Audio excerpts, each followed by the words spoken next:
মায়েরা বাচ্চাদের জন্য অত্যন্ত যত্ন সহকারে রান্না করেন। প্রাথমিক বিদ্যালয়ের শিক্ষার্থীদের মধ্যে স্বাস্থ্য সচেতনতা তৈরি ও নিরাপদ খাদ্য ব্যবস্থাপনা শেখাতে হাইজিন ক্যাম্পেইন শুরু করেছে lion Kallol.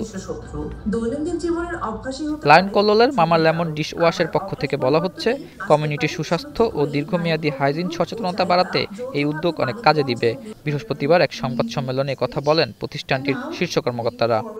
This initiative is not only about hygiene product.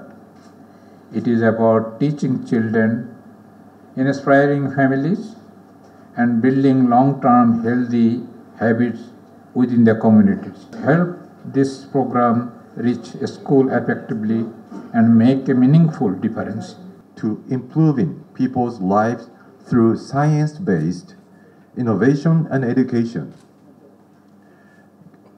Guided by the belief that small changes in daily behavior can lead big improvement in health and well-being, Lion continued to inspire families across Asia to live cleaner, healthier lives. Lion Kallol 2022 সালে জাপানের lion corporation ও বাংলাদেশের কল্লোল লিমিটেডের যৌথ উদ্যোগে যাত্রা শুরু করে। এ সময় জাইকা বাংলাদেশের প্রজেক্ট ফর্মুলেশন অ্যাডভাইজার অকাদা আকিকো দীর্ঘমেয়াদী কার্যকরী সামাজিক প্রভাব তৈরি করতে সরকারি বেসরকারি যৌথ উদ্যোগের গুরুত্ব তুলে ধরেন। Last year, the project provided training to primary school teachers in Gazipur and also Lalumonio Hat in Bangladesh. And then these sessions focus on teaching children practical hygiene practices they can use every day.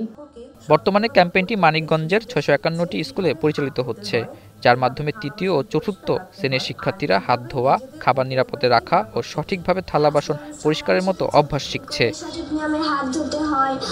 Ataur neon, star news, Dhaka.